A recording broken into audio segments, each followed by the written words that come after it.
ஒரு தலைவராக மாறணும் உங்களுக்கு தேவை. ராஜன் வீரமர் எழுதிய பொக்கிஷமான புத்தகம் தேர்தலில் உறுதியாக வெற்றி பெறுவது எப்படி. இப்பவே ஆர்டர் பண்ணுங்க. 2 நாள் சிறப்பு பயிற்சியிலையும் கலந்துக்கங்க.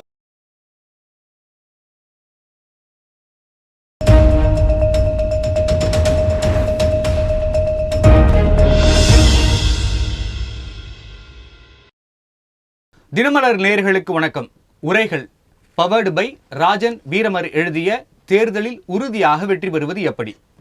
எடப்பாடி பழனிசாமி அவர்கள் நேற்று பேசின அந்த கூட்டத்தில், அதிமுக பொதுக்குழு செயற்குழு கூட்டத்தில் ஒரு முக்கியமான கருத்தை பேசியிருக்கிறார். அதாவது 41.33 விழுக்காடுகள் அதிமுக பெறும், அது 210 சீட்டுகளாக நமக்கு கிடைக்கும் அப்படின்னு ஒரு தகவலை பகிர்ந்திருக்கார். அதற்கு பல்வேறு காரணங்களும் அதற்கான கணக்குகளையும் அவர் சொல்லியிருக்காரு. திமுகவும் மற்ற கட்சிகளும் அதை எதிர்க்கிறாங்க. இது வெறும் வாய்க்கணக்கு, இது வெறும் வாய் சவடால், அவர்கள் கட்சியே அதை நம்பாது அப்படின்னு சொல்லியிருக்காங்க. இதற்கு பழனிசாமி அவர்கள் சொன்ன கணக்கையும் நம்ம மறுக்கிறதுக்கு இல்லை. ஏன்னா 2019 எந்த சீட்டுகளும் எடுக்காத அதிமுக என்பது 2021 நடந்த இடைத்தேர்தலில் 9 சீட்டுகளை ஜெயிக்கிறாங்க. அதே மாதிரி நிலைக்கோட்டையில் நடந்த தேர்தலில் நாடாளுமன்றத்துக்கும் சட்டமன்றத்துக்கும் ஒரே நேரத்தில் தேர்தல் நடந்ததில் நாடாளுமன்றத்தில் திமுகவும் சட்டமன்றத்தில் அதிமுகவும் செய்யுது.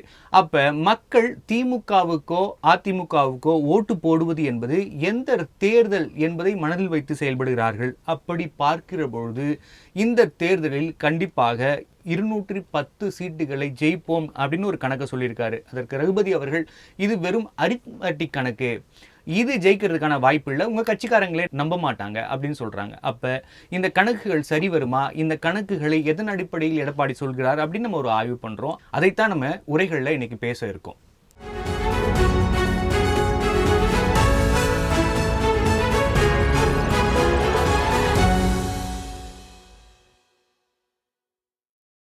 அதிமுக பாஜக 41.33 விழுக்காடு கணக்கில் பழனிசாமி புலியா என்பது குறித்து விவாதிக்க நம்மோடு இணைந்திருக்கும் விருந்தினர்கள் பத்திரிகையாளர் திரு டிவி சோமு அவர்கள். வணக்கம் சார். வணக்கம். மற்றும் அரசியல் விமர்சகர் திரு மணி கங்காதரன் அவர்கள். வணக்கம் சார். வணக்கம் சார். கங்காதரன் சார், உங்ககிட்ட தான் நான் கேட்கணும்னு நினைக்கிறேன்.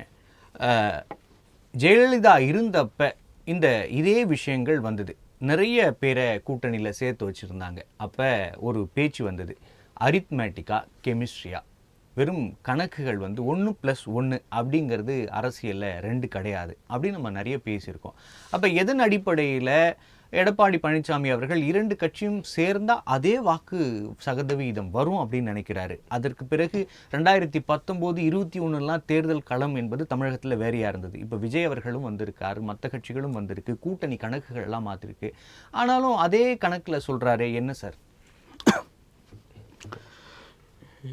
அரசியல் என்பது டே பை டே இஷ்யூவை பொறுத்து தான் மக்கள் தீர்மானிப்பாங்க. அந்த அடிப்படையில் ஒவ்வொரு எலெக்ஷன்லையும் ஒரு பர்சன்டேஜ் ஓட்டுகளை பெற்று ஒவ்வொரு கட்சியும் ஆட்சி அமைத்திருக்கிறது. இன்றைக்கி இப்போ புரட்சித்தலை அம்மா அவர்களும் சரி, அதன் தொடர்ச்சியாக எடப்பாடி அவர்களும் சரி, எல்லாமே எதிர்கட்சியாக இருக்கின்ற சமயத்தில் தோராயமாக ஒரு 60-63 சட்டமன்ற உறுப்பினர்களை வச்சு தான் எதிர்கட்சியாக வருவாங்க. அதப்படி எடப்பாடி அவர்கள் ஏறக்குறைய 75 தொகுதிகளை தாண்டி தான் எதிர்கட்சி தலைவராக இருக்கார். ஆனால் இன்னும் குறைந்த சதவீதம் ஓட்டு வித்தியாசத்தின் அடிப்படையில் தான் இன்றைக்கி முதலமைச்சராக ஸ்டாலின் அவர்கள் இருக்காங்க. அதிகபட்சம் 3% தான். இதுதான் இப்போ பெரிய ஒரு வெற்றியாக நம்ம இது பெரிய ஒரு வெற்றியாக நம்ம எடுத்துக்க முடியாது. எண்ணிக்கையில் பார்க்குறப்ப மிகப்பெரிய வெற்றியாக இருக்கே சார். இதே மாதிரி தான் திமுக கம்மியான நம்பரில் வெற்றி பெற்றிருந்தாங்க. அப்போ தொடர்ந்து எப்பொழுது பேசினாலும் செல்வி ஜெயலலிதா அவர்கள் மைனாரிட்டி திமுக அரசுன்னு சொல்லி மக்களுக்கு பதிகிற அளவுக்கு பேசினாங்க. ஆனால் இப்போ மெஜாரிட்டி திமுக அரசு. அது நீங்கள் இப்போ 3% நீங்கள் சாதாரணமாக கடந்து போக முடியாது இல்லையா? இல்லை, அதுதான் அது இப்போ நீங்கள் இப்போ ஏறக்குறைய 42 தொகுதியில் 500-1000 ஓட்டுகள் வித்தியாசத்தில் தான் திமுக வெற்றி பெற்றிருக்கு. அதனால் இது ஒரு பெரிய மக்கள் பெரிய ஒரு வெற்றியை திமுக கொடுத்துறாங்கன்றதை நம்ம எடுத்துக்க முடியாது. நீங்கள் 2006 to 2011 மைனாரிட்டி கவர்மெண்ட்டாக வந்துச்சு. அப்போது விஜயகாந்த் என்ற ஒரு தலைவர் கட்சி தொடங்கி 2005 கட்சி தொடங்குறாரு. 2006 எலெக்ஷனில் ஃபேஸ் பண்ண சொல்ல ஏறக்குறைய ஒரு 8 to 10% ஓட்டு வாங்குறாரு. அதோடைய 2 பேருக்கும் அந்த பாதிப்பு ஏற்படுது. அந்த அடிப்படையில் மைனாரிட்டி கவர்மெண்ட்டாக திமுக ஃபார்ம் பண்ணுறாங்க. ஒரு அது இப்போ இன்றைக்கி விஜய் நிற்கிறாரு. இப்போ விஜயும் வந்து பார்த்தோன்னா 2006 விஜயகாந்த் பண்ண தவிர வந்து விஜய் பண்ணுவாரான்றது நமக்கு தெரியாது. 2011 அவர் தவறு செய்கிறாரோ, கூட்டணிக்கு போகிறாரோ, தனித்து நிற்கிறாரோ, நீங்க இதற்கு முன்னாடி எலெக்ஷன்ல பேசின எந்த கணக்கும் இப்பொழுது செல்லுபடி ஆகாது. ஏன்னா இங்க கணக்குகள் மாறி இருக்கு. அப்படி இருக்கப்ப இவர் பழைய கணக்கே எடுத்துட்டு வந்துட்டு கணக்கு அமைச்சு எங்களுக்கு 41% இருக்குன்னு சொல்றது எப்படி ஏற்றுக்கொள்ள முடியும்? சாதாரணமாக மக்களே இதை கேள்வி கேட்பாங்க. இப்போ ஒரு 2019 இடைத்தேர்தல் நடந்துச்சு, பார்லிமெண்ட் எலெக்ஷன் நடந்துச்சு. அவர் சொல்ற கணக்கு என்னன்னா, பொதுச் செயலாளர் அவர்கள் சொல்ற கணக்கு என்னன்னா, அந்த 2019 இடைத்தேர்தலில் நடைபெற்ற எம்எல்ஏ அசம்பிளியில் 9 சீட்டு வந்து ஏடிஎம்கே ஜெயிக்குது. அப்போ பார்த்தோன்னா அந்த ஏடிஎம்கே ஜெயிச்ச எல்லா பார்லிமெண்ட்லேயும் திமுக வெல்றாங்க. ஒரு தொகுதியில், ஒரு பாராளுமன்றத்தில் மட்டும் ஏடிஎம்கே ஜெயிக்குது, தேனியில் மட்டும். அப்படி இருக்கின்ற பட்சத்தில் இது அப்போ வந்து மக்கள் என்ன நினைக்கிறாங்க, இந்த தொகுதிக்கு அசம்பிளின்னு ஒரு சொல்லும் ரெட்டாலியா சூரியனான்ற ஒரு பார்க்குற ஒரு இது இருக்குது. பட் பார்லிமெண்ட்டுன்னு ஒரு சொல்ல வந்து அது வந்து காங்கிரஸா பிஜேபின்ற ஒரு சூழ்நிலை இருந்தது. பட் நீங்கள் அந்த கணக்கில் தான் வந்து பார்க்கணும். இப்போ ஏறக்குறைய பண்ணால் இந்த தொடர்ந்து நம்ம பேசலாம் சார். சோமு சார், நம்ம இப்போ அதை எப்படி பார்க்கலாம்? ஏன்னா எடப்பாடி அவர்கள் வந்து ஒரு கணக்கு சொல்லியிருக்காரு. அந்த கணக்கு பண்ண விதமே இப்பொழுது ஏற்புடையதாக இருக்கிறதா? இல்லை, அந்த மாதிரியான கணக்கு சரி வராது. இப்போ இதையே சினிமாவிலே எடுத்துக்கோமே, கமல் ரஜினி 2 பேரும் தனித்தனியாக நடிச்சுட்டு அப்புறம் ஒன்றா நடித்தாங்க, அப்புறம் மறுபடியும் பிரிஞ்சாங்க. என்ன காரணம் அப்படின்னா, இவங்க நம்ம தனித்தனியாக நடித்தாலே நமக்கு வந்து ஆளுக்கு 10 லட்ச ரூபா சம்பளம் வரும் போல இருக்குது. சேர்ந்து நடித்தா 5 ரூபா தான் கொடுக்குறாங்கன்னு. ஆக அந்த கூட்டணிங்கிறது இருக்குல்ல, இது வந்து ஒரு வியாபாரம். ஆக அந்த சேர்ந்ததுனால வந்து ஒரு பலன் கிடைச்சிரும் அப்படிங்கிறது வந்து நடக்காது வியாபாரத்துலேயும் சரி. நீங்கள் சயின்ஸில் அப்படிங்கிற ஒரு விஷயம் வச்சுக்கோங்க. இப்போ சிகப்பு அப்படிங்கிற ஒரு கலரும் நீலங்கிற கலரும் செஞ்சுன்னா புதுசாக ஒரு கலர் வரும்.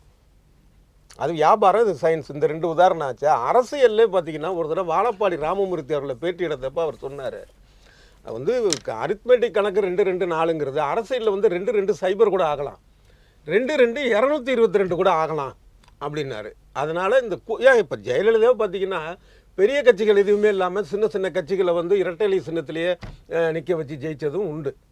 இப்போ சமீபத்தில் நடந்ததில் பார்த்தீங்கன்னா ஒன்றிய அளவில் நடந்ததில் இண்டி கூட்டணியில் தான் அதிக கட்சிகள், என்டிஏல அதை விட கம்பேர் பண்ணால் குறைவு தான். ஆனால் வெற்றி பெற்றது எது? அதனால் அந்த கூட்டணி அதிகமாக இருக்குது. நாங்கள் வாக்கு அதிகமாக வந்து 2 வெவ்வேறு கட்சிகள் போட்டிட்டு அது ஒன்று சேர்ந்து அந்த கணக்கை வச்சுக்கிட்டு நம்ம வந்து பேசுகிறோம் அப்படிங்கிறது வந்து எடுபடாது. இல்லை, இந்த வாதம் ஏற்புடையதாக இருந்தால் கூட பிஜேபி என்பது இப்பொழுது வளர்ந்து கொண்டு இருக்கிற கட்சி. தொடர்ந்து நம்ம தேர்தல்களில் பார்த்துட்டு இருக்கோம், ஏற்போ எதிர்ப்போ, ஆனால் வளர்ந்துக்கிட்டு இருக்கு அப்படிங்கிறத நம்ம பார்த்துட்டு இருக்கோம். அப்படி பார்க்குறப்ப அதிமுகவுக்கும் அதோட ஆதரவு என்பது வளர்ந்துகிட்டே இருக்குது. காரணம் திமுக எதிர்ப்பு, ஆன்டி இன்கம்பன்சி, இது மாதிரி நிறைய விஷயங்கள் இருக்கப்ப அப்போ அந்த கணக்கு எடப்பாடி சொல்கிறது ஏற்கக்கூடிய சூழ்நிலை புள்ளி என்பது இங்கே இணையிற மாதிரி தானே சார் இருக்குது? இங்கே நம்ம கட்சி, அதாவது பாஜக வளர்றது அப்படிங்கிறதுக்கானது ஒரு பெரிய கேள்வி. அதாவது எகென்ஸ்ட் டிஎம்கே பற்றின ஒரு கருத்து வளர்ந்துகிட்டு இருக்குங்கிறது உண்மை. ஆனால் அதே நேரத்தில் பாஜக வந்து ஒரு அடிப்படையில் வளருதா, இல்லை வந்து இன்னொரு புகார் சொல்கிறாங்க இல்லையா, அந்த இது வாக்கு மிஷினில் வந்து நடக்கக்கூடிய கோளாறுகள் இங்கே இருக்குது, அங்கே நடக்குது, இங்கே நடக்குதுன்னு. அதுக்குள்ளே நம்ம போக வேணாம், ஆதாரப்பூர்வமாக இல்லை. ஆனால் அந்த சந்தேகமும் இருக்குது. ஆனால் பாஜகவுடைய ஒரு வளர்ச்சி என்னங்கிறது ஒரு கேள்வி தான். ஆனால் மற்றபடி தமிழ்நாட்டில் பார்த்தீங்கன்னா திமுக அதிமுகங்கிறது எப்பயுமே வலிமையான கட்சி. இது வரும் இல்லை அது வரும். இதான் கடந்த பல வருடங்களாக 1967க்கு அப்புறமேல வந்து இன்னைய வரைக்கும் அது மாதிரியான ஒரு சூழல் தான்.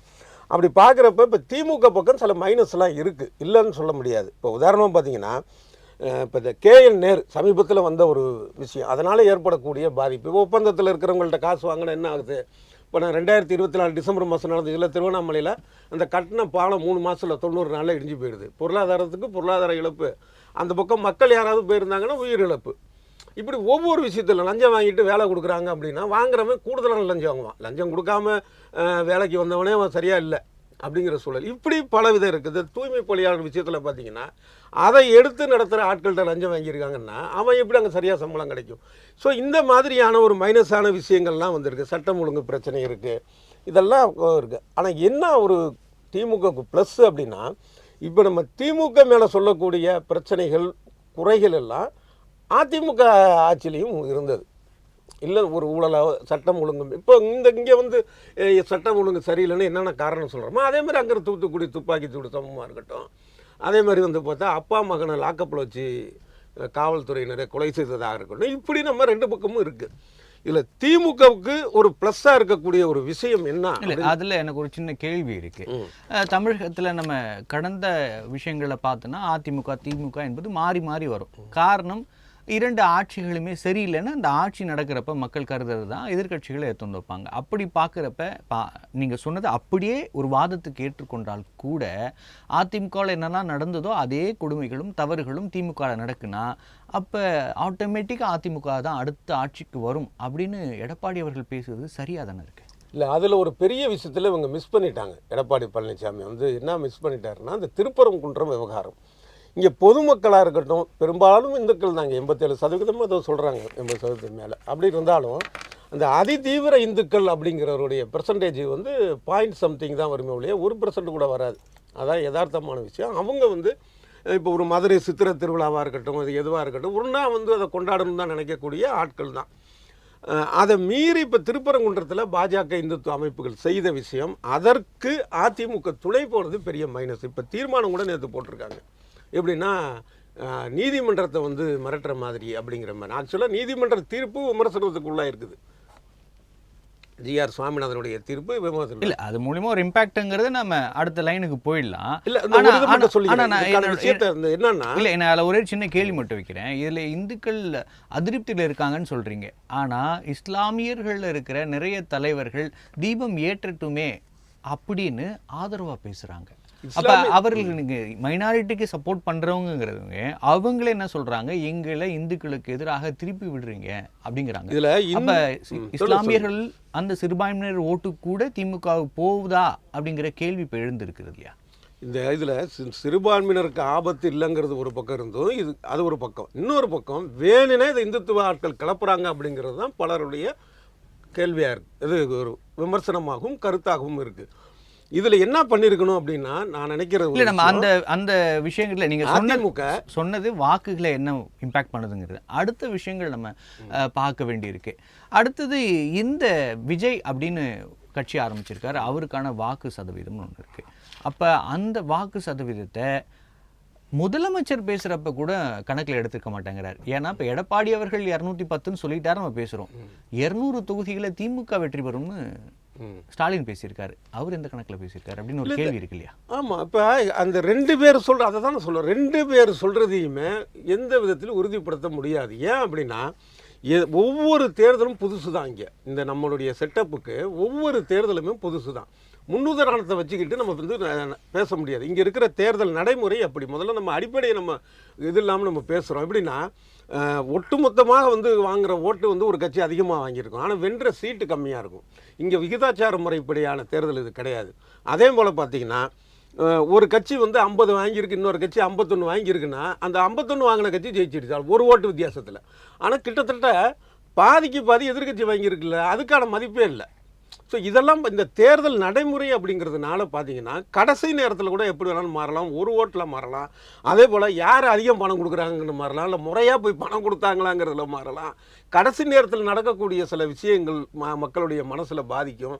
இவ்வளோ விஷயங்கள் இதெல்லாம் வந்து விட்டுட்டு நம்ம வந்து முதல்லையே வந்து எங்களுக்கு இத்தனை சீட்டு வரும் அத்தனை சீட்டு வரும் அப்படின்னு நம்ம வந்து சொல்கிறது இருக்குல்ல, அது அவங்க தொண்டர்களை உற்சாகப்படுத்துறதுக்கு சொல்லக்கூடிய ஒரு விஷயமா இருக்குமே தவிர அது நிச்சயமாக அதை வந்து ஒரு பெரிய அளவில் நம்ம ஒரு நடுநிலை பார்வையாக இல்லை ஒரு பத்திரிகையாளராக பார்க்கும்போது அதை பொருட்படுத்த வேண்டியதில்லை. அது அவங்களுடைய பொதுமக்கள் பார்வையிலே அதை பொருட்படுத்த வேண்டியதில்லை. அது அவங்க கட்சி தொண்டர்களை வந்து ஒரு உற்சாகம் ஊட்டுறதுக்காக சொல்கிறதானே தவிர மற்றபடி அதில் வந்து எந்த விதமான அடிப்படையும் கிடையாது. கண்டிப்பாக சார், அந்த கேள்வியை தான் நான் மணிகாங்காதரனுக்கு வைக்க விரும்புகிறேன். சார், அவர் சொன்னது தொண்டர்களை உற்சாகப்படுத்துறது அப்படிங்கிறத பாயிண்டில் எடுத்துக்கலாமா, இல்லை நிஜமாவே எடப்பாடி பழனிசாமி அவர்களே இல்லை அந்த குழுவே இதை நம்புகிறதா? சார் அதுதான் சார் உண்மை. நீங்கள் திமுக அடுத்த முறை ஜெயிச்சு நீங்கள் பார்த்தது கிடையாது கண்டினியூஸாக. இப்போ அடுத்தது யார் வருவா? அதிமுக தான் வரும்னு எல்லாருக்கும் தெரியும். நீங்கள் அதன் பிரகாரம் வந்து பிஜேபி வரலாறுகள் எப்பொழுதுமே திருத்தப்பட்டு கொண்டே இருக்கிறது, திரும்பி கொண்டே இருக்கிறது அப்படின்னு ரெண்டு பார்வையுமே பார்க்க சரி முடியும். ஓகே. அதனால கண்ணை மூடிட்டு இல்ல, அதிமுக இல்ல, வேலை நீங்க- செய்யல சார், வந்துரும் இன்னைக்கு- அப்படின்னு சார், சொல்றதெல்லாம் நீங்க- வந்து இன்னைக்கு- சாத்தியம் இல்ல, இல்லாத இல்ல, சார். இன்னைக்கு- வாதத்துக்கு சார், வேணா வைக்கலாம் சார், சார். சார் நான் சொல்ல வரேன். இப்போ இன்னைக்கு என்ன இன்னைக்கு யாருக்குன்னா ஒரு பாதுகாப்பு இருக்கான்? 3 வயது சிறுமி முதல் பாட்டி வரைக்கும் யாருன்னா பாதுகாப்பு இருக்கான்? எங்கே பார்த்தாலும் பாலியல் குற்றங்கள் எதனால் நடக்குது? நீங்கள் இப்போ 24 மணி நேரம் சாராய கடையை தந்து வச்சுருக்கீங்க, பாரை. அது இல்லைன்னு சொல்ல முடியுமா? ஸ்டாலின் அரசாங்கத்தால் நாங்கள் திறக்கலை இல்லைன்னு சொல்லுங்கள். நீங்கள் செக் பண்ணுங்க, வாங்க கடை கிடைக்கும். சோமு சார் ரொம்ப தெளிவா இருக்கு. குறிப்பிட்டிருந்தாரு. இது அதே போல் நீ கஞ்சா இல்ல சோமு சார் ரொம்ப தெளிவா குறிப்பிட்டிருந்தாரு. அதிமுகவில் என்னெல்லாம் தவறுகள் நடந்ததோ அது திமுகவில் நடந்துட்டு இருக்கு. திமுகவில் இன்னைக்கு என்ன தவறுகள் பண்ணிட்டு இருக்காங்களோ அது அதிமுகவில் ஏற்கனவே செய்து கொண்டு இருந்தது தான் அப்படின்னு ஃபிலிக்ஸ் வரைக்கும் அவர் குறிப்பிட்டு சொல்றாரு. பொள்ளாச்சி வழக்கு சொல்றாரு. ரகுபதி அவர்களுமே இதை குறிப்பிட்டு சொல்லிட்டு இருக்காரு. நீங்க இந்த காரணங்கள்லாம் தாண்டி இன்னைக்கு மக்களோட மனநிலை என்ன இருக்கு அப்படின்னு நிஜமாவே அதிமுக கவலை கொண்டு அதற்கான வேலைகளை பார்க்குறாங்களா, இல்லை நம்ம 41 வந்துடும் அப்படின்னு வெறும் கணக்கு சார்? இன்னைக்கு வந்து பெஞ்சா வந்து எப்படி இருக்குன்னு உங்களுக்கு எல்லாருக்கும் தெரியும். இப்போ நம்ம வந்து புதுசாக எதுவும் சொல்கிறது கிடையாது. புது பழக்கங்கள் வழங்குது. இன்றைக்கி வந்து இளைஞர்கள்லாம் வந்து இப்போ வீட்டில் ஒரு சின்ன சண்டைனா கூட அந்த போதையில் தூக்கம் பண்ணி சாவரம், கொலையில் எவ்வளோ கொள்ளைகள் நடக்குதுன்னு தெரியும். இன்றைக்கி வந்து ஒரு பாதுகாப்பான சூழ்நிலை இருக்குதா இல்லையான்றது மக்கள் எல்லாருக்கும் தெரியும். இப்போ நீங்க என்ன இப்படி நான் சிம்பிளா கேட்டேன், சொல்லுங்க. இந்த நிலைமை எவ்வளவு நாளா சார் இருக்கு சார்? இப்போ 4.5 வருஷமா தான் சார் இருக்கு. அப்ப ஏன் போன வருஷம் எலெக்ஷன்ல தோத்தீங்க சார்? சார் இதே நிலைமை தான் 4 வருஷத்துக்கு முன்னாடி அதே தான் இருந்தீங்க. இல்ல சார், போன அப்ப ஏன் போன வருட தேர்தல்ல தோத்தீங்க? அந்த கேள்வி இருக்கு. 10 ஆண்டுகள் ஆட்சி அமைச்சாங்க. 10 ஆண்டுகள் சில இது வரதான் செய்யும், சரிங்களா? அந்த இன்ஃபேக்ட் என்னமோ இவங்க எல்லாமே வாஷ் அவுட் ஆகி திமுக ஜெயிக்கல, மொத்தமே இவங்க தோத்து ஜெயிக்கல. பட் அதுல ஒரு 3% தான் தோத்தாங்களே தவிர மிகப்பெரிய ஒரு தோல்வியும் அடையல. மணிகங்க சார், நீங்க சொல்றது பார்த்தா கஞ்சா இருக்கு, பாலியல் வன்கொடுமை இருக்கு, நிறைய விஷயங்கள் இருக்கு, மக்கள் வெறுப்பா இருக்காங்கன்றீங்க சார். போன வருடம் நடந்த தேர்தல்ல அப்ப இதே விஷயங்கள் இருந்தது, அதிமுக ஜெயிக்கலையே. இது அதிமுக ஜெயிக்கல. கடந்த எம்பி எலெக்ஷன்ல நாடாளுமன்ற தேர்தல் ஜெயிக்கலையே சார். பார்லிமெண்ட் இது இந்த ஒரு வருஷத்துல தான் இந்த நிலைமையில வந்துருச்சு. அதுக்கு முன்னாடி பொற்கால ஆட்சி நீங்க ஒத்துக்கிறீங்களா? கடந்த 4 ஆண்டுகள் சொல்றேன். அப்ப அப்படி இருந்திருந்தா அதிமுக ஜெயிச்சிருக்கணும் இல்லையா சார்? மினிமம் சீட்டாவது ஜெயிச்சு. அதை சொல்ல வரேன் சார். சார் என்னன்னா அது வந்து பார்லிமெண்ட் எலெக்ஷன். பார்லிமெண்ட் எலெக்ஷனில் வந்து பிஜேபியா காங்கிரஸ் என்ற ஒரு நோக்கத்தில் தான் மக்கள் பார்த்தாங்களே தவிர இதுக்கு அப்படி இது அசம்பிளி எலெக்ஷனில் திமுகவா ஏடிஎம்கே தான் பார்ப்பாங்க. அந்த அடிப்படையில் பார்வையில் தான் மாறுபட்டதை தவிர வேற எந்த ஒரு மாற்றமும் கிடையாது. இப்போ ஏதோ ஒரு இப்போ திமுக வந்து ஜெயிச்சுட்டு இப்போ வந்து இப்போ இவங்களுக்கு தான் மக்கள் போனாலும் கிடையாது. பட் அந்த காங்கிரஸ் அடிப்படையில் பேஸில் தான் அவங்களுக்கு போட்டாங்களே தவிர வேறு எந்த ஒரு இதில் மாற்ற கிடையாது சார். நீங்கள் மெயினாக பாருங்கள் சார், இன்றைக்கி வந்து ஆரம்பத்திலேருந்து சார் இன்றைக்கி எத்தனாயிரம் கோடி சார் அவங்க பிடிஆர் சொன்ன ஒரே 30,000 கோடி எங்கே ஒரே ஒரு 6 மாதத்துலேயே சார் இன்றைக்கி 30,000 கோடி. இன்றைக்கி வந்து கனிமூல கொள்ளை நீதிமன்றம் பல கொட்டு வைக்குது திமுகவுக்கு. நீங்கள் என்ன இதெல்லாம் தடுக்க மாட்டீங்கன்னு கேட்குறாங்க, கண்டனம் தெரிவிக்கிறாங்க. நீதிமன்றம் எத்தனை கண்டனம் தெரிவிக்குது ஒவ்வொரு நாளும் திமுக அரசுக்கு? திமுக எதனா விளக்கம் கொடுக்க முடியுதா? ஏதாவது எந்த நடவடிக்கை எடுத்துக்கலாம் கேட்டால் அதுக்கு விளக்கங்க இருக்குதா? நீங்கள் எது வந்தாலும் சரி, ஞானசேகரன் நம்ம பாலியல் வழக்கு அண்ணா யூனிவர்சிட்டியில் இருக்க ஆரம்பிச்சு நீங்கள் ஒவ்வொரு இது எடுங்க, கோர்ட்டு என்னென்ன இது பண்ணுறது. இப்போ இதெல்லாம் பண்ண சொல்லுவோம். நீங்கள் வந்து இது என்ன நீங்கள் இப்போ எல்லாமே கோர்ட்டு தான் சொல்லுது. இப்போ இவங்க வாலண்டரி என்ன ஆக்ஷன் எடுத்தாங்க சொல்லுங்கள்? எந்த ஒரு ஆக்ஷனும் எடுக்கலை.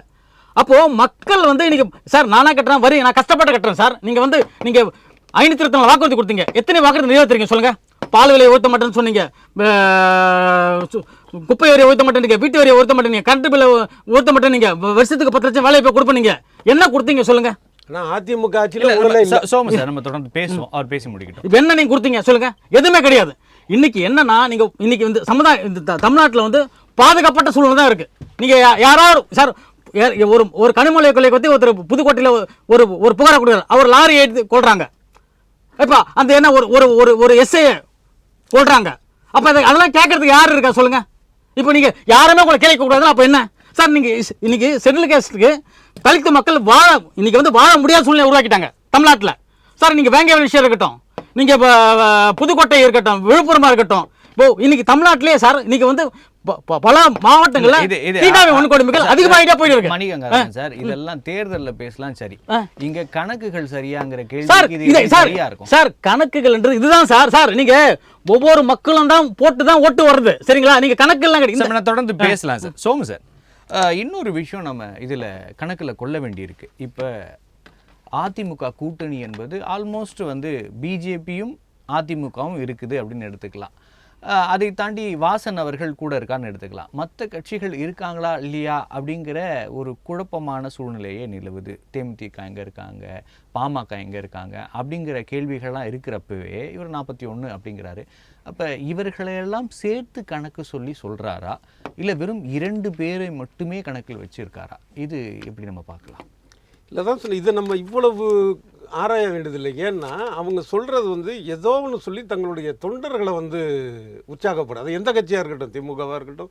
இப்போ திமுக 200ங்கிறாங்க போல இருக்குது. சரி ரைட்டு, கூட ஒரு 10 சொல்லுவோமே. ஆமாம், எல்லாரும் சொல்கிறத கணக்கு பண்ணிங்கன்னா ஒரு 700 சீட் வருது தமிழகத்திலே. ஒட்டுமொத்த சட்டமன்ற தொகுதி பார்த்தீங்கன்னா வந்துடும். அதனால் ஆளாளுக்கு சொல்கிறது தான். இப்போ ஜாதி கணக்கு சொல்லுவாங்கல்ல, எங்கள் ஜாதிக்காரங்க வந்து 1 கோடி பேர் இருக்காங்கன்னு சொல்லிட்டு ஒரு 200 ஜாதிக்காரன் சொல்லுவான். அப்போ 200 கோடி இருக்கணும் தமிழ்நாடு மக்கள் தொகை. அந்த மாதிரி தான் இந்த மாதிரி சொல்கிறது. ஏன்னா இதே நேரத்தில் அதிமுக கூட்டணி மேலும் வலுப்பெற வாய்ப்பு நிறைய பிரகாசமாக இருக்குது. என்ன காரணம் அப்படின்னா, நிச்சயமாக பாமக வந்து இந்த கூட்டணிக்கு தான் வருதுங்கிறது உறுதியாயிடுச்சு. ஏன்னா அவர் கடுமையாக வந்து பாமக தலைவர் அன்புமணி திமுகவை தொடர்ந்து விமர்சனம் பண்ணிட்டு இருக்கிறாருங்கிறத நம்ம பார்க்குறோம் வருதுன்னு. அதுமாதிரி இன்னொரு கதவுகளும் திறந்து தானே சார் இருக்கு.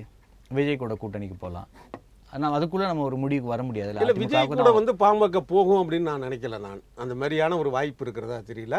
இல்லை, இன்னும் இதே மாதிரி தான் சொன்னாங்க, விஜய் கூட வந்து காங்கிரஸ் வந்து கூட்டணி வைக்கும் அப்படின்னு. அதெல்லாம் நடக்காதுங்கிறது தான் அப்போலேருந்தே சொல்லிட்டு இருக்கிறேன். என்ன காரணம் அப்படின்னா, இப்போ பாமக வந்து அது ஒரு பாரம்பரியம் உள்ள கட்சி, காங்கிரஸ் வந்து அதுக்கு முன்பாகவே இருக்கக்கூடிய ஒரு கட்சி. இவங்களுக்குன்னு ஒரு வாக்கு சதவீதம் இருக்குது. எதையுமே நிரூபிக்காமல் இது வரைக்கும் களத்துக்கே போகாமல், இன்னும் சொல்லப்போனால் ஒரு பேச்சு அப்படிங்கிற விஷயத்தில் இன்னும் விஜய் வந்து அரசியல்வாதி ஆகலை. இப்போ உதாரணம் என்னென்னா, இப்போ ஒரு பிரபல சினிமாவில் இருக்கக்கூடிய கவிஞர் நண்பர் எனக்கு, அவர் முதல்ல ஒரு புத்தகம் கவிதை தொகுப்பு எழுதி அது புத்தகமாக வந்துருச்சு, படிச்சுட்டு சொல்லுங்கன்னு நான் சொன்னேன். கவிதை தொகுப்பு வெளியிட்டுட்டா, இனிமையாவது கவிதை எழுத ஆரம்பி அப்படின்னு. அதுமாதிரி விஜய் வந்து இனிமையாவது கட்சியை ஆரம்பிக்கணும். முதல்ல பதிவு பண்ணிட்டாரு. ஒரு கட்சிக்கான எந்த விஷயம் அதற்கான எப்படி போவாங்க, பாமகவோ காங்கிரஸோ எப்படி அங்கே போவாங்க? அதனால் பாமகங்கிறது நிச்சயம் வந்து அதிமுக பாஜக கூட்டணி அது பெரிய ஒரு பலமுக்கான ஒரு வாய்ப்பாக தான் நிச்சயம் அமையும். முக்கியமாக என்னென்னா, பாமக தலைவர் அன்புமணி விடுக்கக்கூடிய அறிக்கைகள் இருக்குல்ல, பேட்டியார், அது மிகப்பெரிய அளவில் வந்து ஒரு தாக்கத்தை ஏற்படும் தேர்தல் நெருங்குது. ஏன்னா ஒரு எடப்பாடி பழனிசாமியை விட எந்த ஒரு பிரச்சனையும் வந்து ரொம்ப ஆழமாக வந்து அவருக்கு சொல்லக்கூடிய ஒரு விஷயம். உதாரணமாக பார்த்தீங்கன்னா, பல பேர் கண்டுக்காத விஷயத்தை கூட கவனிக்க வேண்டிய, ஆனால் அதை பொருட்படுத்த விஷயம். ஒரே ஒன்று உதாரணம் சொல்கிறேன்னே, புதிய கல்லூரி ஆரம்பிச்சிட்டுன்னு சொல்லுது திமுக அரசு. அதே நேரத்தில் அதுக்கான பேராசிரியர்கள் வந்து நியமிக்கல. அப்போ தொடர்ந்து என்ன பிரயோஜனம்? அதே மாதிரி அரசு பள்ளியில் பார்த்தீங்கன்னா 5,60,000 பேர் வந்து விலகி இருக்கிறாங்க. இந்த மாதிரியான விஷயம் மக்களுக்கு பகிர்னு இருக்குது கேட்குறப்ப. ஏன்னா இதெல்லாம் வந்து இன்னும் சரியாக அந்த கூட்டணி இவங்க சேர்ந்து இதை பயன்படுத்தினா திமுகவுக்கு மிகப்பெரிய அளவில் ஒரு பின்னடைவை ஏற்படுத்தும். அதில் அதிமுக காரர் இருக்கிறதுனால ஒரு இது மட்டும் சொல்லிக்கிறேன், அவங்களுக்கு ஒரு ஐடியா கூட சொல்கிறேன். அதை இப்போ நீட்டு விஷயத்தில் பாஜக வேறு அதிமுக வேறு ஸ்டாண்ட் எடுத்திருக்கு. அது தப்பு இல்லை. அது இப்போ காங்கிரஸ் வந்து ஈழப்பிரச்சனையில் பார்த்தீங்கன்னா காங்கிரஸ் ஒரு ஸ்டாண்டு, திமுக விடுதலை சிறுத்தைகள் ஒரு ஸ்டாண்டு. ஆனால் அது தப்பு கிடையாது. சிபிஎம் வேறு, சிபிஐ வேறு அந்த விஷயத்தில். அதேமாரி இதில் இவங்க நீட்டில் இருக்கிற மாதிரியே இந்த திருப்பரங்குன்ற விஷயத்தில் திமுக சார்பான ஒரு விஷயமே வந்து அதிமுக எடுத்திருந்தால் அந்த வகையில் வந்து அவங்களுக்கு ஒரு சப்போர்ட் கூடியிருக்கும். இல்லை, அதை தாண்டி இப்பொழுது இருக்கிற நிலைமையில் அதிமுகவுக்கு என்ன அளவுக்கான சப்போர்ட் இருக்குது, திமுகவுக்கு எவ்வளோ இருக்குது அப்படின்னு ஒரு சோமு அவர்களுக்கு ஒரு கணிப்பு இருக்கும் இல்லையா? அது என்னவா இருக்கும்? விஜய்க்கு எந்த அளவுக்கு இருக்குது, தேமுதிகவுக்கு என்ன இருக்குது? இவர்கள் சொல்கிற கணக்குகள் எல்லாம் வெறும் தொண்டர்களை உற்சாகப்படுத்துவதற்கு மட்டும்தானா? அதை தாண்டி அவர்களுக்கு உள்ள பார்வை இருக்கா? என்னுடைய ஒரு பார்வை என்ன அப்படின்னா, இப்போ கடந்த தேர்தலையே திமுக அதிமுக கூட்டணிக்குள்ளே பெரிய வித்தியாசங்கள் இல்லை, வாக்கு வித்தியாசம் அதுக்கு சதவீதத்தில் இடங்களில் தான் வித்தியாசம் மாதிரியான இருக்குது. இந்த தேர்தலையும் அப்படி தான் இருக்கும். இன்னொரு விஷயம் என்னென்னா, கடந்த தேர்தலை விட திமுகவுக்கு ஆனால் சில மைனஸ் இருக்குது. அவங்களுடைய ஆட்சி நிர்வாகம் சரியில்லாதது, சட்டம் ஒழுங்கு பிரச்சனை, இந்த மாதிரியான ஒரு விஷயங்கள், கட்டண உயர்வுகள், மின்கட்டண உயர்வு இந்த மாதிரி இருக்குது. அதுமாதிரி அவங்க பக்கம் பார்க்குறப்பையும் இந்த மாதிரி விஷயங்களை சரியாக கொண்டு போய் சேர்க்காது மக்கள்கிட்ட. இப்போ நிறையா கூட்டம் போகிறாரு, எடப்பாடி பழனிசாமி போகிறாரு, பேசுகிறாரு, அது அவங்களுக்கு ப்ளஸ் தான். இன்னும் கொஞ்சம் அது வீரியமாக பேசணும். ஸோ அந்த மாதிரியான மைனஸ் அவங்களுக்கு இருக்குது. ஆனால் இதை வந்து ஒரு உறுதியாக கணிக்க முடியாது. நெக் ஆஃப் மூமெண்ட்டுங்கிற மாதிரி தான் இருக்கும். இதில் வந்து விஜய் அப்படிங்கிற ஒரு மனிதருடைய ஒரு வருகை, அரசியல் வருகைங்கிறது பெரிய அளவில் பாதிக்கும் அப்படின்னா அது நாம் தமிழரை தான் பாதிக்குங்கிறது தான் என்னுடைய பார்வை.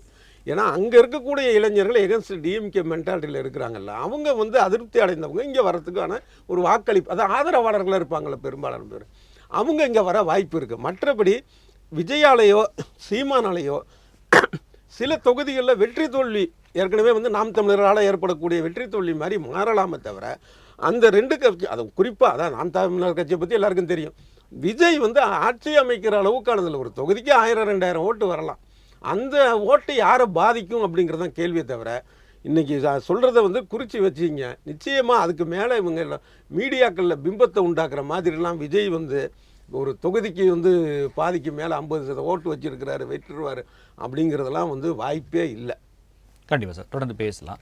மணிகங்காதரன் சார், நம்ம அதிமுக பாஜக ஓட்டுகளை பற்றி பேசியிருக்காரு. ஆனால் அதிமுகவோட ஓட்டுகளே தொடர்ந்து எடப்பாடி அவர்களுக்கு கிடைக்குமா அப்படிங்கிற சந்தேகத்தை எதிர்க்கட்சிகள் எழுப்பி கொண்டே இருக்காங்க. காரணம், நிறைய தலைவர்கள் வெளியே போகிறாங்க, அவர்கள் இவரோட தலைமை ஏற்றுக்கலை அப்படிங்கிற விஷயம்லாம் பார்க்க முடியுது. அது நம்ம எப்படி புரிஞ்சுக்கலாம் சார்? இன்றைக்கி புரட்சித் தலைவர் எம்ஜிஆர் அவர்கள் கட்சி ஆரம்பித்த சமயத்தில் என்னென்ன பிரச்சாரங்களை செய்தார்களோ, ஒரு நடிகர்னு சொல்லி என்னென்ன பிரச்சாரங்கள் திமுக கருணாநிதி செஞ்சாரோ, அதன் பிறகு அதை தாண்டி எம்ஜிஆர் அவர்கள் வெற்றி பெற்றார்கள். அதே போல் புரட்சித் தலைவர் அம்மா அவர்கள் வருகின்ற சமயத்திலையும் அவங்க நடிகை வர முடியாதுன்னு சொன்னாங்க. அதெல்லாம் உடைச்சி மக்கள் தலைவராக புரட்சித் தலைவர் அம்மா அவர்கள் உருவானாங்க. அதன் பிறகு இப்போ எடப்பாடி அவர்கள் சொல்லிட்டுருக்காங்க. எடப்பாடி அவர்களும் ஒரு தலைவராக பொதுச் செயலாளராக தன்னை நிலைநிறுத்திட்டு தொடர்ச்சியாக இரட்டை சின்னம் தன்னுடைய வச்சுக்கிட்டு இன்றைக்கி வந்து அவர் தான் பொதுச் செயலாளர். ஓகேங்களா? அதனால் வந்து எந்த சந்தேகமும் கிடையாது. கட்சியை காப்பாத்திட்டாரு, ஆட்சியை காப்பாத்தல, கைப்பற்றலங்கிற குற்றச்சாட்டு தான் வைக்கிறாங்க. நீங்க எடப்பாடி அவர்களோட முழு கவனமும் கட்சியை கைப்பற்றுறதுல தான் இருந்ததே தவிர ஆட்சியை கைப்பற்றுறதுல இல்லை. 10 தேர்தல்களில் தொடர்ந்து தோத்துருக்காரு அப்படிங்கிற விமர்சனம் வைக்கிறாங்க. அதை நம்ம மறுக்க முடியாது இல்லையா? இங்கே எலெக்ஷன்ன்றது திமுகவும் ஒன்றும் இல்லாமல் 0 தோற்றுருக்கு. அதுக்கப்புறம் வந்திருக்காங்க. விஜயகாந்த் எதிர்கட்சி தலைவர் வந்தார். திமுக எதிர்கட்சி அந்தஸ்து கூட இருந்துச்சு. அதனால நீங்க வந்து இதெல்லாம் சொல்லவே முடியாது சார். நீங்க அரசியல் கணக்கு ஒரு சர்க்கிள் அப்படிங்கறது நம்ம புரிஞ்சுக்க முடியாது. ஆனா தொடர்ந்து கன்சிஸ்டன்சியா கொண்டே வருவது என்பது 13 ஆண்டுகள் எம்ஜிஆர் முதலமைச்சரா இருந்தார். அதனால கருணாநிதி சர்க்கிள் இல்லையா? அம்மா அந்த அளவுக்கு ஸ்ட்ராங்கா ஸ்டாலின் இருக்காருன்னு சொல்றீங்களா? இல்ல எம்ஜிஆர் அளவுக்கு ஸ்டாலின் இருக்காருங்கிற ஸ்டேட்மெண்டா தானே சார் பார்க்க முடியும். நான் என்ன சொல்ல வரேன்னா 13 ஆண்டுகள் இருந்தார். அப்போ எதிர்கட்சியா தலைவராக வந்து கருணாநிதி இருந்தார். அப்போ அதனால கருணாநிதி கட்சி கழிச்சிட்டு போயிட்டாரா இல்லை வேற எங்கன்னா மாறி போயிட்டாரா? கிடையாதுல்ல சார். எம்ஜிஆருக்கு பிறகுதான் கருணாநிதியால ஆட்சிக்கு வர முடிஞ்சது. அப்படியான ஸ்டேட்மெண்ட்டை நீங்க கம்பேர் பண்ணீங்கன்னா ஸ்டாலினுக்கு பிறகாகத்தான் அதிமுக ஆட்சிக்கு வரும்ன்ற அர்த்தம். அப்படி நீங்க அது நீங்க தவறா புரிஞ்சுன்னா அதுக்கு நான் பொறுப்பு கிடையாது சார். சார் ஸ்டாலின் எல்லாம் இப்போ வந்து நீங்க இப்போ ஒரு கட்சி அதிமுக கட்சி இருக்கு. இல்ல சார், நான் இதை உடைச்சு இல்ல சார், நான் இந்த கேள்வி சர்க்கிள் வரப்போதான் செய்யும். சரிங்களா? நீங்க அதுவே வச்சு இல்ல இந்த கேள்வி நான் வேற மாதிரி மாத்துறேன். எம்ஜிஆர் அளவுக்கு ஒரு பெரிய லீடரை கருணாநிதியால ஜெயிக்க முடியல அப்படிங்கறத மக்கள் கருணாநிதியோட தோல்வியாவே பார்க்கல. நாங்க பொறுப்பு கிடையாது. அத பார்க்கல. அப்படியான கம்பேரிசன் மக்கள் ஏத்துப்பாங்களா? இதை அப்படிதான் சார், அரசியல் அப்படிதான் ஏத்துப்பாங்க சார். இன்னைக்கு தொடர்ச்சி அறிக்கை விட்டுறாரு சார், ஒரு இதுக்கும் விளக்கம் கொடுக்குறாரு. சரிங்களா? நான் என்ன பண்ணேன், ஸ்டாலின் என்ன பண்ணல, நான் வந்து என்ன பண்ணுவேன், அதுக்கு விளக்கம் கொடுக்குறாரு எடப்பாடி அவர்கள். சரிங்களா? அதனால இவர் தான் நினைச்சிட்டு அப்படிலாம் யாரும் அப்படி போகக்கூடிய ஆளே கிடையாது சார். கட்சி கைப்பற்றியாச்சு, இப்படிதான் எதிர்கட்சி தலைவர் வந்துட்டாரு. சரிங்களா? 75 தொகுதி ஜெயிச்சிருக்காரு. நீங்க அப்புறம் எப்படி சொல்லுங்க? அத்தது ஏதாவது இப்ப 10 ஆண்டுகள் ஆட்சியில் இருந்தாங்க, மீண்டும் ஆட்சிக்கு வருவாங்க. ஏன் இப்போ மீண்டும் ஸ்டாலின் வந்துருவான்னு சொல்ல முடியுமா? வர முடியாது. திமுக வந்து சரித்திரம் கிடையாது. சரிங்களா? அதிமுக ஆட்சி அமைக்கும் சார். நீட் விஷயத்துல பேசுங்க. நீட் விஷயத்தில் ரெட்டை வேடம் யார் கொண்டு வருது? காந்தி செல்வன் தான் கொண்டு வந்தாரு. இப்போ திருப்பரங்குன்ற விஷயம் என்ன சார்? நீங்க உங்களால எதனா முடியலனா நீங்க இந்திய எதிர்ப்பு பண்ணுவீங்க, கவர்னர் எதிர்ப்பு பண்ணுவீங்க, கட்சியை மீட் பண்ணுவீங்க, தமிழகத்துக்கு சம்மந்தம் இல்லாத பேசுவீங்க. திருப்பரங்குன்ற விஷயம் நீங்க சேலஞ்ச் பண்ணி போங்க, கோர்ட்டுக்கு போங்க, இம்பீச்மெண்ட் கொண்டு அதை ஃபார்வர்ட் பண்ணி போங்க. என்ன பெரிய நீங்க வந்து உங்களுக்கு ஒரு தீர்ப்பு சாதாரண உங்களுக்கு சாதகமா ஒரு தீர்ப்பு வந்தா மட்டும் ஐயோ நீதிமன்றம் தடை விதிச்சுன்னு சொல்லி இந்த டாஸ்மாக் குதிச்சிங்களே, தொட்டு பாருன்னு சொன்னீங்களே, இப்போ என்னாச்சு ஸ்டாலின்? நான் கேட்குறேன் சார், இதெல்லாமே ஏமாத்தோட தான் சார். சரிங்க, மக்கள் தெளிவாக இருக்காங்க. நீங்கள் திசை தெரிப்போது சார். நான் கேட்குறேன் சார், நான் கேட்குறேன், நீங்கள் இஸ்லாமியில் 1008 பிரிவு இருக்குது, நீங்கள் அதெல்லாம் போய் தலையிட முடியுமா? ஸ்டாலினால நம்ம நிகழ்ச்சியோட இறுதிக்கு வந்துடும். உங்களோட இறுதி கருத்தை ஓரிரு சார் அதிமுக ஆட்சி அமைக்கும் சார். 210 தொகுதியில் அதிமுக ஜெயிக்கும் சார். நன்றி சார். சார் சோமு சார், நம்ம இன்னொரு விஷயத்தை இதில் பார்க்க வேண்டியிருக்கு. அதிமுக தொடர்ந்து வளர்ந்துக்கிட்டே வராங்க, திமுகவுக்கு எதிர்ப்பு தொடர்ந்துக்கிட்டே இருக்கு. அப்போ எடப்பாடி அவர்கள் ஒரு தேர்ந்த அரசியல்வாதி, அவருக்கு வெளியில் சொன்ன கணக்கை தாண்டி உள்ள ஒரு கணக்கு வச்சிருப்பார். அது என்னவா இருக்கும்னு நினைக்கிறீங்க? வெற்றி வாய்ப்புகள் அதிமுகவிற்கு எப்படி இருக்கிறது? உங்களோட இறுதியான சுருக்கமான கருத்து. அதாவது அதிமுக வளர்ந்துகிட்டே இருக்குது. இப்போ இவர் வந்து உள்ளர ஒரு கணக்கு வச்சுருவங்கிறலாம் உங்களுடைய கருத்து. எனக்கு அப்படி தெரியல. ஒன்று வளர்ந்துட்டு இருக்கா இல்லையான்ட்டு தேர்தல் தான் சொல்லணும். ஒன்று இதை தாண்டி என்னென்னா சில விஷயங்களில் வந்து இப்போ பிஜேபி கூட இருக்கிறதே வந்து தப்புன்னு சொல்கிற மாதிரியான ஒரு தோற்றம் இருக்கு இல்லையா, அதை வந்து எடப்பாடி பழனிசாமி சரியாக டேக்கிள் பண்ணல. ஏன்னா ஏற்கனவே வந்து கருணாநிதி பிஜேபி கூட கூட்டணி வச்சு தானே இருந்தார். அப்போ குஜராத் கலவரம் நடந்த சமயத்தில் அது இன்னொரு மாநில பிரச்சனை, அதை கண்டுக்காதீங்க, அது ஒன்றும் பெரிய விஷயம் இப்படிலாம் சொன்னார்ல. அது மட்டும் இல்லை, அப்போ நாடாளுமன்றத்தில் வந்து இது சம்பந்தமாக எதிர்க்கட்சிகள் கொண்டு வந்த தீர்மானத்தை நாங்கள் பாஜகவுக்கு ஆதரவாக தான் வாக்களிப்போம்னு சொன்னவர் தான் கருணாநிதி. இப்போ இதெல்லாம் வந்து அதிமுக தரப்பில் பேசுகிறதுக்கு அவங்க மறந்துட்டாங்களையா இல்லை பேச தெரியலையான்னு தெரில. இதெல்லாம் வந்து அவங்களுக்கு மைனஸாக தான் போகும். என்னென்னா இப்போ அடுத்த வரக்கூடிய புதிய இளைஞர்லாம் நினைப்பாங்கன்னா, அப்போ வந்து இந்த அதிமுக தான் பிஜேபிக்கு அடிமையாக இருக்குது போல இருக்குது அப்படின்னு. அதுக்கு முன்னாடி எத்தனையோ பிரச்சனை இல்லை, காங்கிரஸ் கூட தான் திமுக அடிமையாக இருந்திருக்கு. காவிரி பிரச்சனையாக இருக்கட்டும், கச்சத்தீவு பிரச்சனையாக இருக்கட்டும், அடிமையாக இல்லையா? ஆனால் இதே குழு சொல்கிறதுக்கு ஆள் இல்லை இப்போ ஏடிஎம்கேல. சரியா இப்போ எடப்பாடியும் இதை சரியாக சொல்லலை, மற்றவர்களும் இதை சொல்லலைங்கிறான். அதுதான் இதெல்லாம் மைனஸு, இதுக்கு ஏடிஎம்கேக்கும் மைனஸ். தொடர்ந்து பேசலாம் சார். நம்முடைய விவாதத்தில் கலந்து கொண்டு பல்வேறு கருத்துக்களை நம்மோடு பகிர்ந்து கொண்டமைக்கு நன்றி. மற்றும் ஒரு நிகழ்ச்சியில் சந்திக்கலாம்.